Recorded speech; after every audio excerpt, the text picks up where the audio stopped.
We don't need to make up supernatural tall tales, but we do need to tell powerful, true stories. Maybe it's about time we talk about how origin myths shape movements and what we can learn from that. Welcome to another bonus edition of the MTB Podcast, a segment of the weekly episode that I call Afterthoughts. This is my favorite part of these weekly presentations because it gives me a chance to dig a little deeper into something that came up during the main episode. So, today, let's talk about storytelling. Not just bedtime stories or the dramatic saga of your neighbor's HOA drama, but storytelling as the foundation of movements, values, and collective identity. Take this week's first reading, for example. The Pentecost story is, without question, one of the most dramatic and influential origin myths in Western history. We've got a frightened group of disciples, a sudden whoosh of wind, tongues of fire dancing above their heads, and everyone suddenly speaking in different languages, but somehow they all understand each other. That story has inspired generations.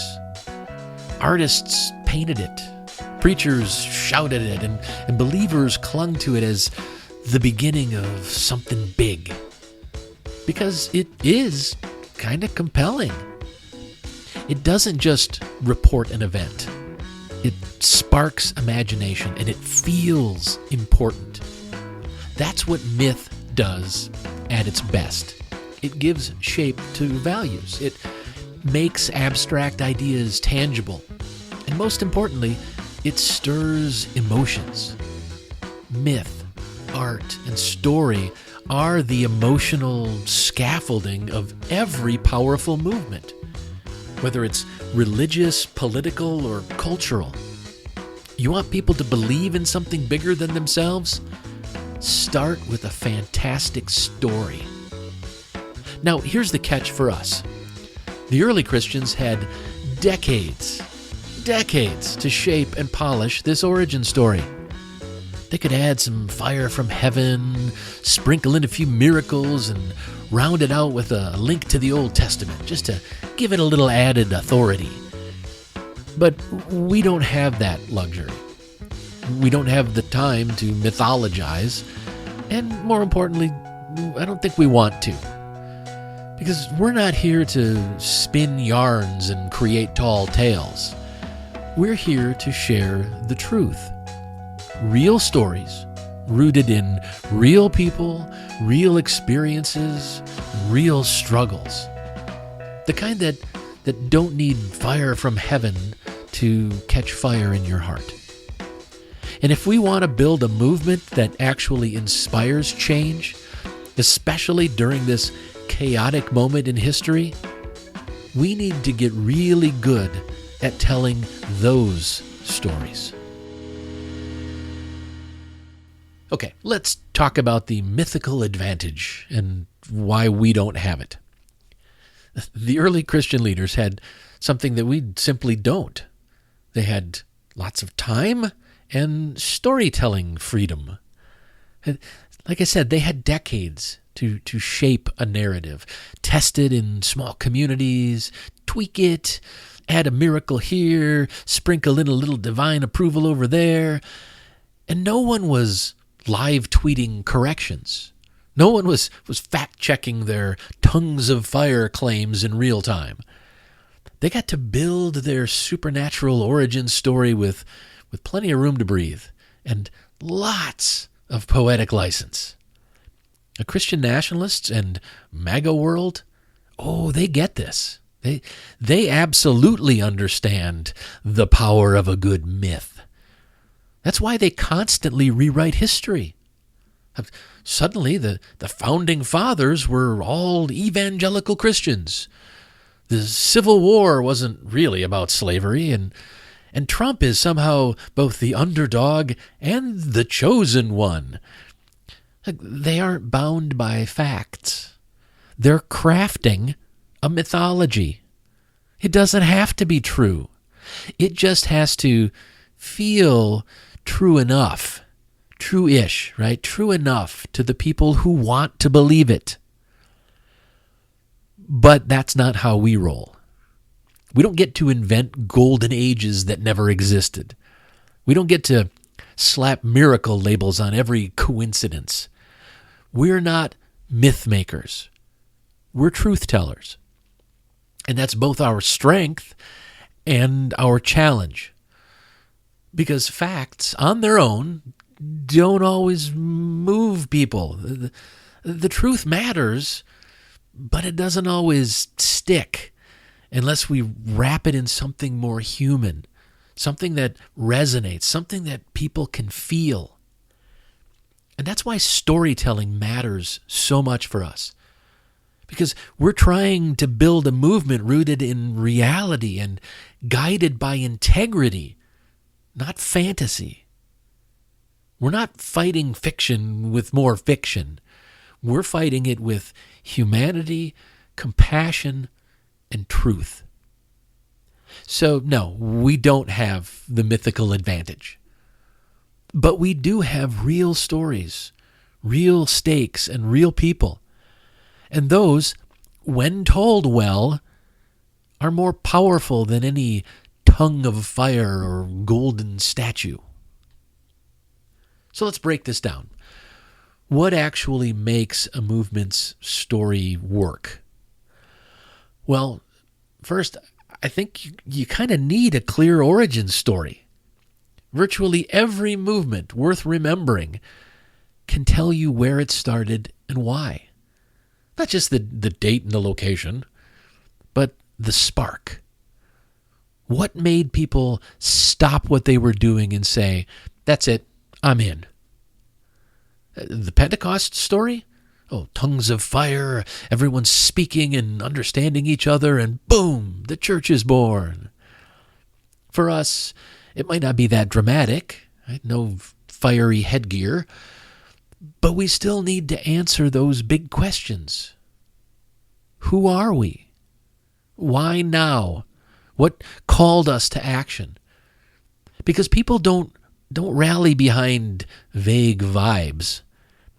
They rally behind a clearly defined purpose. So, second, there's usually a shared obstacle, or let's be honest, a common enemy. Now, I know that sounds a little intense, but it's true. I mean, every good story needs tension, something to push against. The early Christians had Roman persecution and even Jewish persecution. The civil rights movement had institutionalized racism. We've got wannabe authoritarianism, disinformation, and systemic inequality. And frankly, an alarming number of politicians who think, oh, that's all just fine.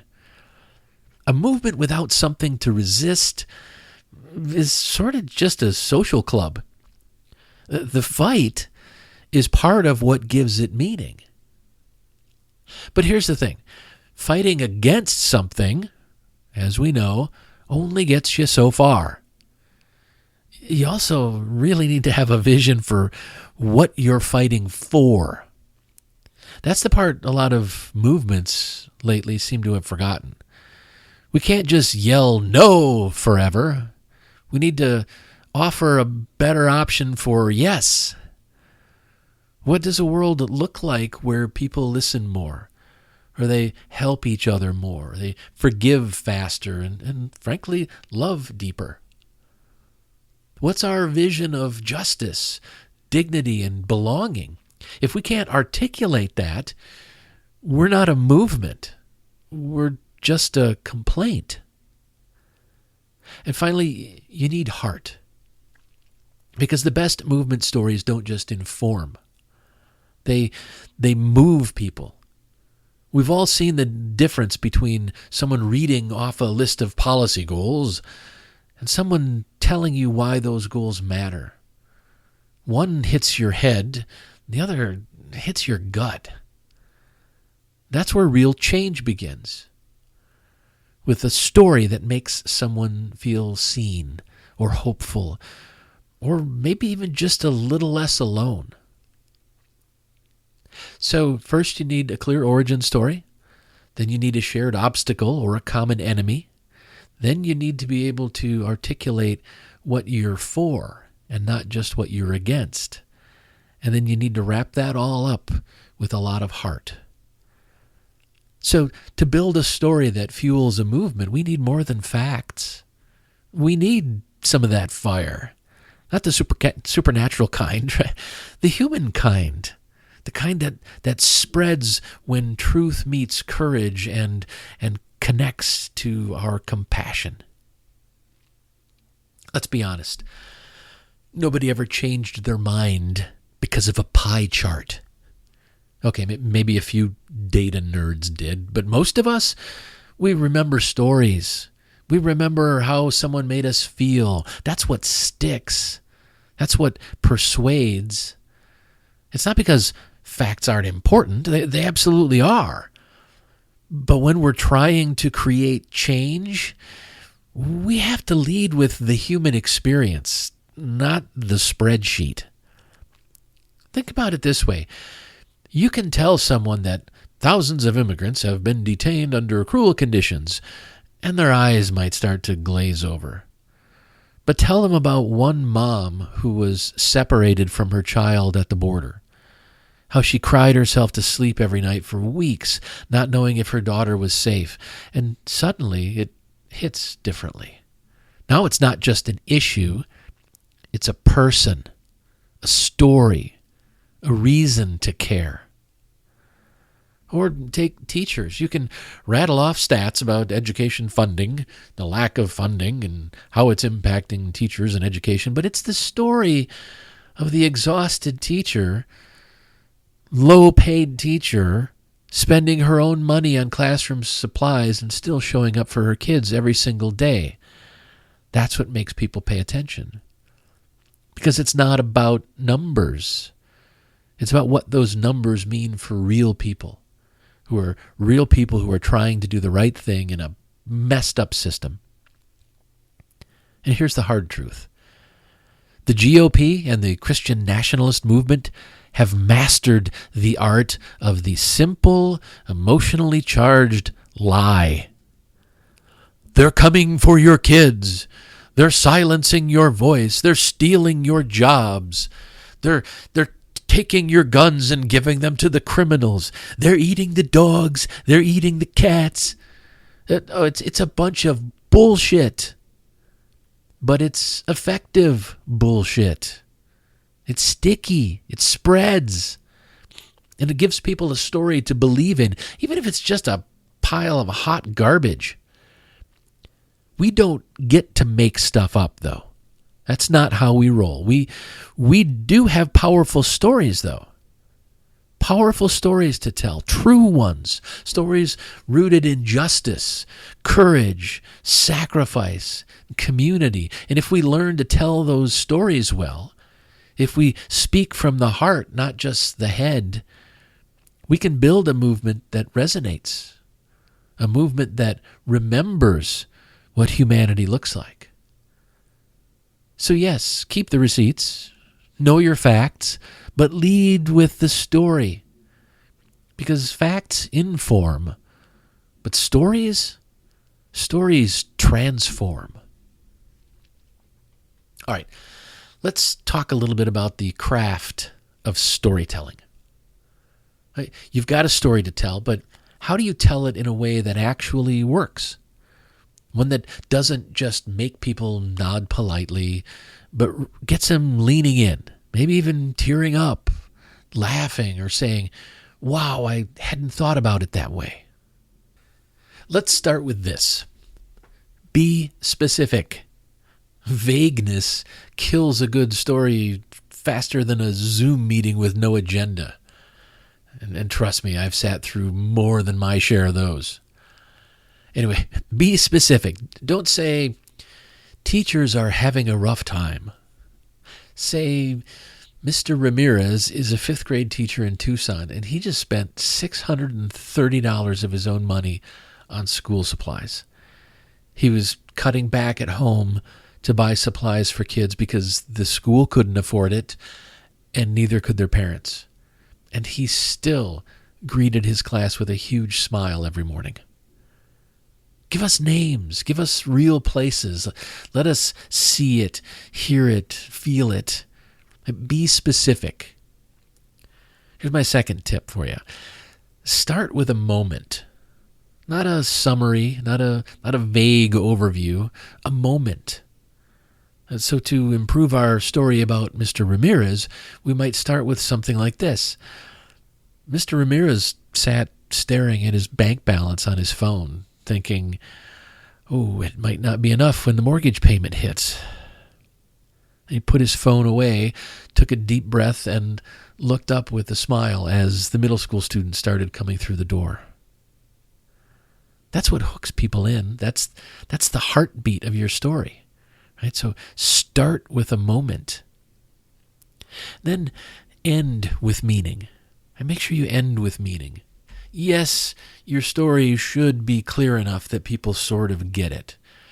But don't just leave us hanging with an emotional punch in the gut. Pull us forward. What does this story mean? What meaning do you want us to see? What truth does it reveal? What value does it call us to live by? Is it about dignity, justice, solidarity? Right? Just make that connection clear. Otherwise, you've told a great story, but you've left people wondering why it mattered or trying to figure it out on their own and maybe coming up with something different than what you intended. So we could say, Mr. Ramirez is sacrificing for our kids. It's wonderful that he's willing to do that, but he shouldn't have to. Underfunded schools are doing an injustice to our children, to our families, and especially to our teachers. Teachers like Mr. Ramirez. And so end with meaning. And finally, match your tone to your audience and your message. Humor is great, right? Grief is powerful. Anger can be righteous. But none of those should be your default. They should be tools you use intentionally, depending on what the story needs and what the audience can hear. That's how you avoid coming off as flippant when the moment calls for a bit more gravity. Or you come off as being a bit heavy-handed when people really just need a little bit of hope. So match your tone to your audience and your message. And that's it. Those are my 4 tips. Here they are again, my tips for telling a more compelling story. Be specific. Start with a moment. End with meaning. And match your tone to your audience and your message. Because, telling a great true story is an art. But it's an art we can learn. And when we get it right, that's when things start to shift. That's when hearts open, minds change, and that's when movements take root.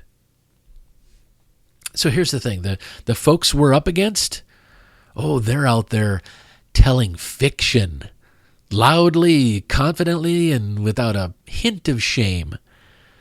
They reinvent history, they twist the present, and they sell fear disguised as faith or freedom. And you know what? A lot of people buy it. Probably because it's simple, emotional, and easy to repeat. But here's our advantage. We don't need to make shit up.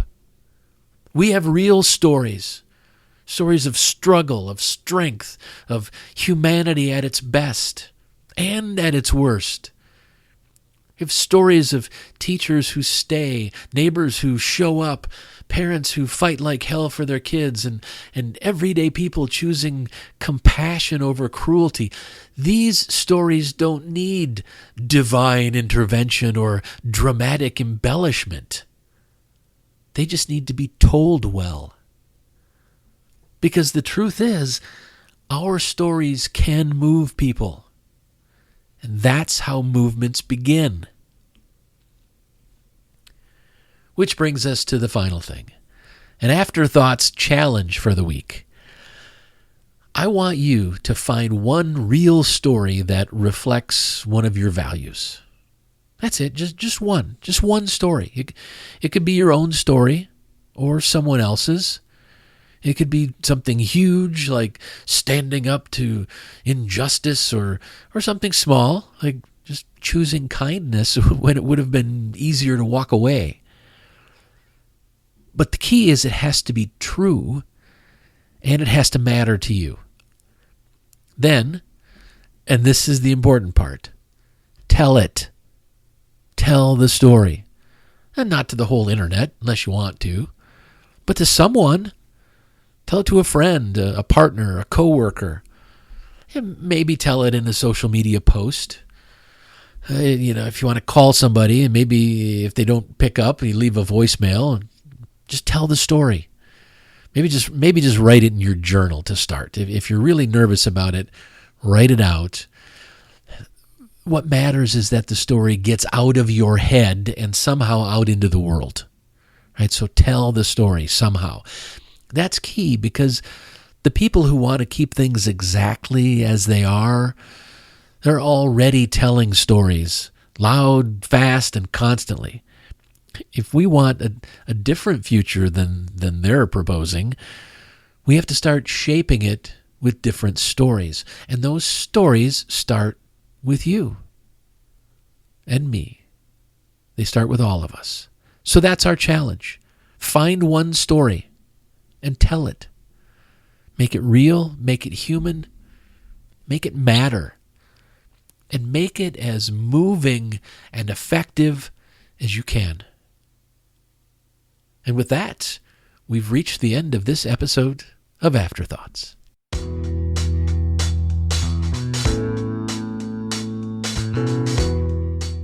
Thanks for joining me for this episode of Afterthoughts. If you want to keep up on everything I'm doing, please head over to thecodaproject.com and subscribe to my newsletter.